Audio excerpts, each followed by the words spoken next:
Grand moment pour Yevgeny.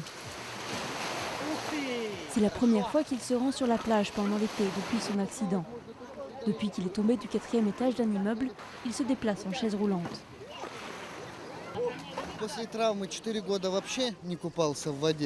Après l'accident, je n'ai pas pu nager dans la mer pendant 4 ans. Cette année, grâce à cette chaise roulante, je peux nager comme n'importe qui d'autre.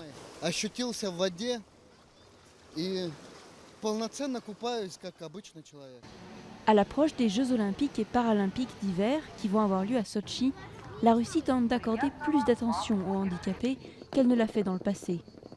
À Sotchi, près de 2000 infrastructures, des hôpitaux aux hôtels en passant par les distributeurs de billets, vont être adaptés aux personnes à mobilité réduite d'ici décembre. Mais à 4 mois de la date limite et à 6 mois des Jeux, l'administration de Sotchi admet que la moitié des travaux seulement ont été réalisés.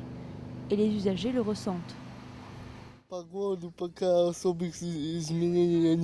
Il n'y a pas de différence quand je me déplace dans la ville. Peut-être que ce sera mieux pour les JO, mais on n'a pas un environnement sans barrière pour l'instant.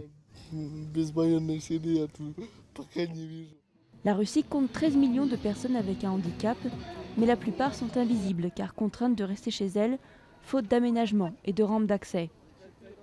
Depuis que le pays a ratifié la Convention de l'ONU de 2012 pour les droits des handicapés, les ONG espèrent que la situation va s'améliorer à plus grande échelle. Quand ils disent que tout est génial à Sotchi maintenant, je suis d'accord. Mais c'est bien juste pour maintenant. Ce n'est pas fini, il faut faire mieux. Et pas seulement à Sotchi. Il faut que ça change à Moscou, à Saint-Pétersbourg, Ivanovo, Arkhangelsk, Vladivostok, partout en Russie. Il ne devrait pas y avoir d'oasis en Russie. Les derniers JO avaient placé la barre très haut pour les Paralympiques, devenus à leur tour un événement très populaire. Un défi pour la Russie, qui devra montrer qu'elle a fait de sérieux efforts dans ce domaine délaissé le temps des Jeux et après.